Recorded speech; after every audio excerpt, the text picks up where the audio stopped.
और आज हम लोगों को सबको मिलकर के जो इलेक्शन में बेईमानी हुई है उसके लिए खड़ा होना पड़ेगा। ईमानदारी से इलेक्शन जब हुआ, इलेक्शन कमीशन ने जब इलेक्शन कराया तो वो जीती। और इस बार जो मल्टी लेयर माफियागिरी हुई है इलेक्शन में, कोई कभी सोच नहीं सकता था कि इस तरह की बेईमानी Bharatiya Janata party, election commission, उनके संगी साथी, खुफिया लोग, अंडरग्राउंड लोग मिलकर के इस तरह का चुनाव करेंगे।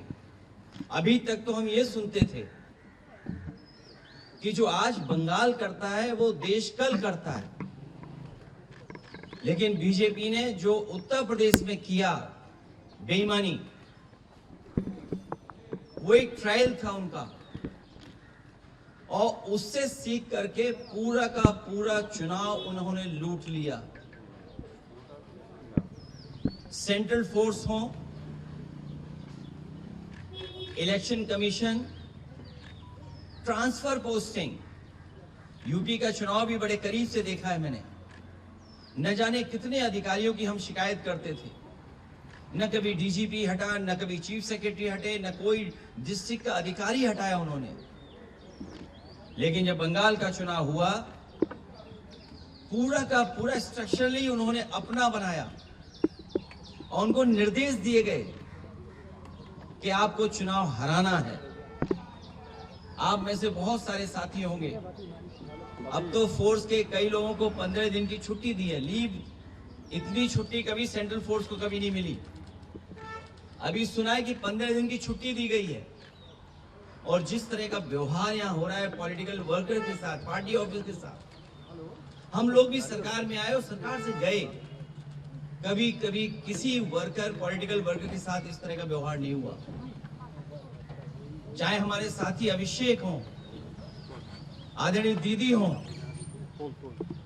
उनको सिक्योरिटी की थ्रेट हो, जिन्होंने इतनी सेवा की हो लोगों की, आखिरकार किसकी ताकत की वजह से ही कर रहे हैं। और मैं तो वो तस्वीरें दिखाना चाहता हूं जो कभी यूपी में तस्वीरें बनी थी इलेक्शन में। ये शायद तस्वीर आपने सबने देखी होगी, ये तस्वीर तो देखी होगी आपने। इससे ज्यादा भयानक काम यहां हुआ है। अगर बुलेट्स के डरा करके वोट डाला जाएगा तो कौन जीतेगा?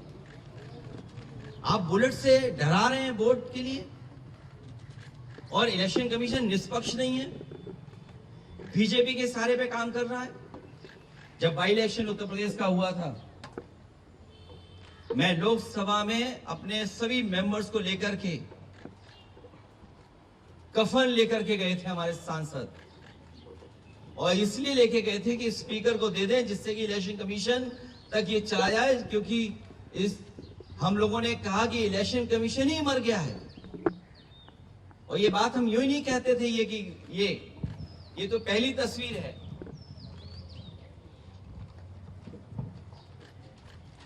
दूसरी तस्वीर भी किसी से छिपी नहीं होगी, ये दूसरी तस्वीर भी नहीं छिपी होगी किसी से। और फिर जो वोट डालने का तरीका है, मैं केवल एक कॉन्स्टिट्यूंसी का उदाहरण दे रहा हूं कि इस तरीके से फोर्स से वोट डलवाया। मैं 2012, 2017, 2022 समाजवादी पार्टी 37%, 2017 42%, 2022 46%, कभी समाजवादी पार्टी चुनाव नहीं हारी।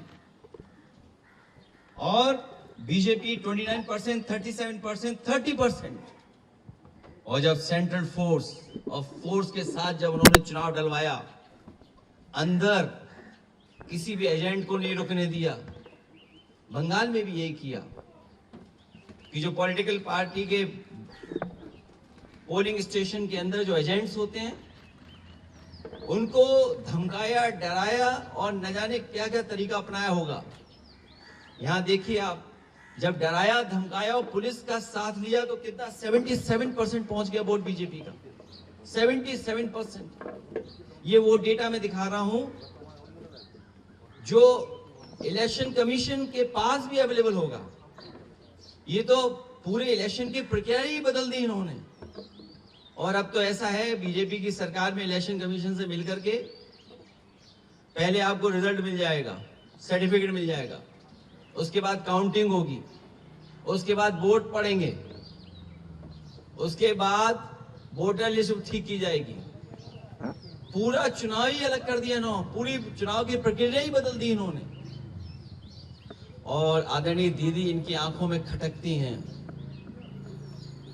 आदरणीय दीदी संघर्ष करने वाली हैं, वो निराश होने वाली नहीं है। बीजेपी की आंखों में इसलिए खटकती हैं क्योंकि वो आदि आबादी का प्रतिनिधित्व करती हैं।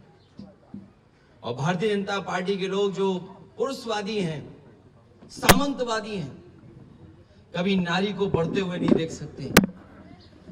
इन्होंने नारी को मुख्यमंत्री नहीं बनने दिया। राजस्थान में जो पहले मुख्यमंत्री की दावेदार थी, मुख्यमंत्री रही, और देश में केवल एक मुख्यमंत्री आधी अधूरी बनाई, जिनके पास कोई पावर नहीं है।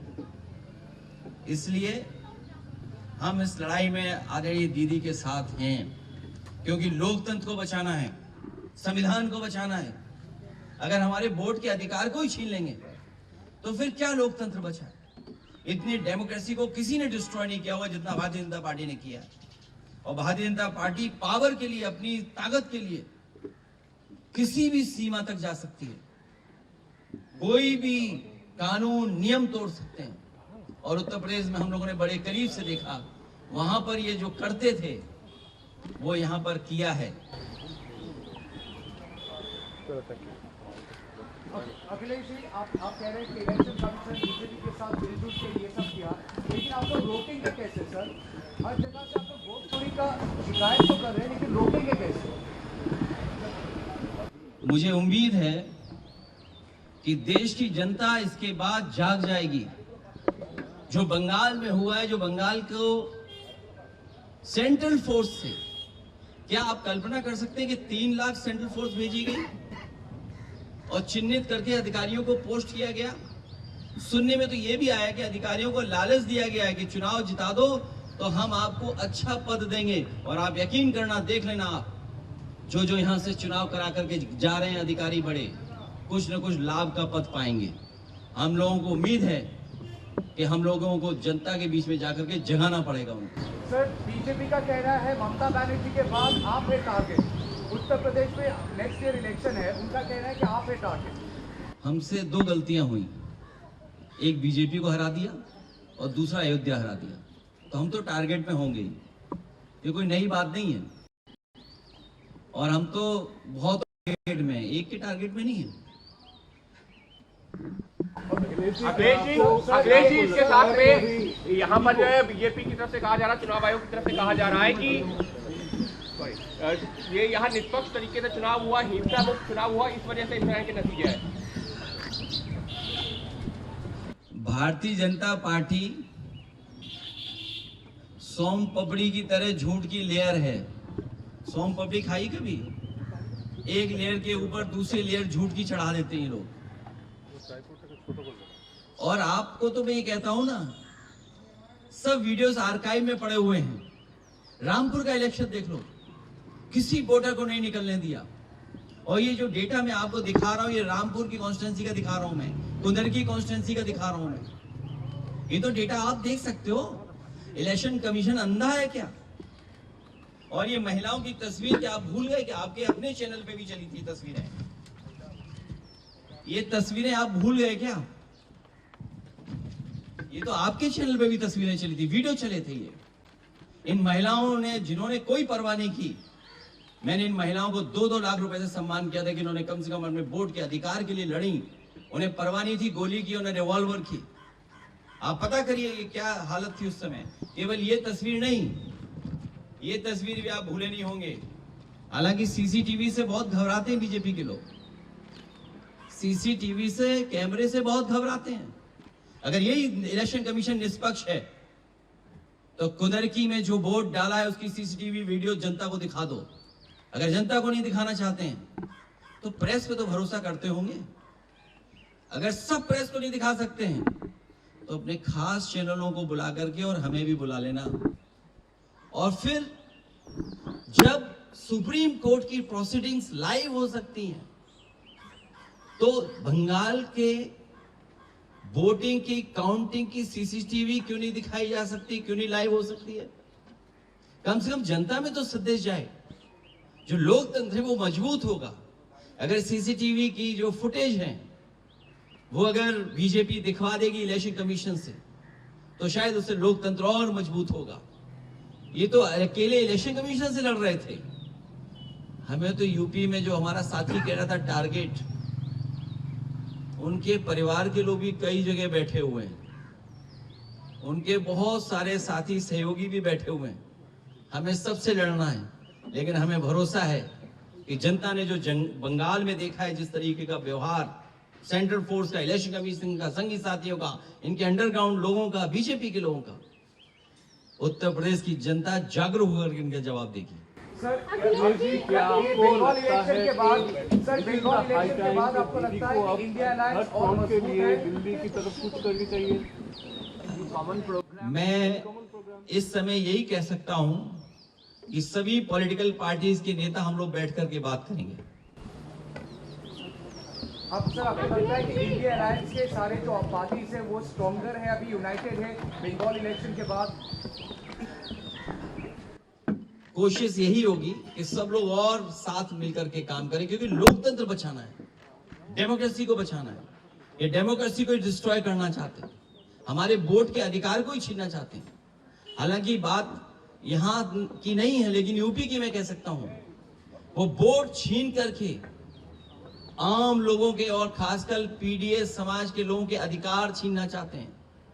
जब वोट छीनेगा तो सोचिए क्या अधिकार छीनेगा। वो डेटा आपको अवेलेबल है कि किस तरीके से वोट के अधिकार को छीनने से कितनी सीटें हार गए, वो डेटा छिपा नहीं है। और लॉजिकल डिस्क्रिपेंसी के लिए क्या सॉफ्टवेयर इस्तेमाल किया होगा, आखिरकार किसका सॉफ्टवेयर था वो? लॉजिकल डिस्क्रिपेंसी जो हुई है वो किसकी वजह से हुई है? कौन डेटा देख रहा था, कौन सा सॉफ्टवेयर था वो?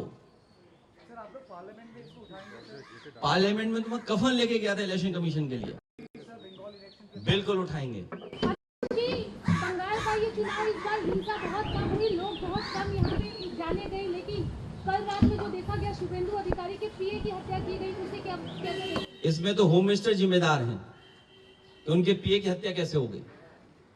ये सवाल मुझसे मत पूछिए। आप ट्विटर हैंडल होगा आपका, आप टैग करिए होम मिनिस्टर साहब को, पूछिए कि हत्या कैसे हो गई। सर ये जो एकजुट होकर आप लड़ने की बात कर रहे हैं सर, इसमें कांग्रेस की भी भूमिका होगी। सर हम लोग यूपी इलेक्शन से भी पहले देखे हैं, बंगाल इलेक्शन से पहले भी हम लोग ने देखा कि शायद ऑपोजिशन एक साथ नहीं हो पाए, कांग्रेस नहीं आ पाया। सर कांग्रेस को कोई एडवाइस देंगे सर? मैं किसी को एडवाइस देने के लिए नहीं आया हूं। मैं लोकतंत्र और जिस तरीके से आदरणीय दीदी को अपमानित किया, उनके कार्यकर्ताओं को वोट नहीं डालने दिया, क्या जिम्मेदारी सेंट्रल फोर्स की है? क्या आप इलेक्शन को इस तरह कराएंगे कि आप वहां पर एजेंट्स को नहीं बैठने देंगे, पॉलिटिकल पार्टी के एजेंट्स को नहीं बैठने देंगे, और फिर इस बात की तैयारी करेंगे कि एसआईआर करा करके हम टारगेटेड किस बूथ पर वोट कटवाना है? जो टीएमसी के स्ट्रांग बूथ हैं, स्ट्रांग वोटर्स हैं, उनको वोट ना देने दिया जाए, इसलिए वोट कटवा दें उनका। ये अधिकार किसने दिया है? यही लोकतंत्र को सबसे बड़ी हत्या कर रहे हैं बीजेपी के लोग मिलकर के, वो भी इलेक्शन कमीशन से। इसलिए सभी पॉलिटिकल पार्टी से हमारी अपील होगी कि कम से कम इस सवाल पर हम सब एक दिखाई देंगे। नतीजों के बाद में इंडिया ब्लॉक एक बार फिर से मजबूती के साथ जो है नजर आएगा। हम सब पॉलिटिकल पार्टी के लोग एक साथ खड़े हुए दिखाई देंगे। सर ये सवाल मैं आपसे लास्ट टाइम भी पूछने की कोशिश किया था सर।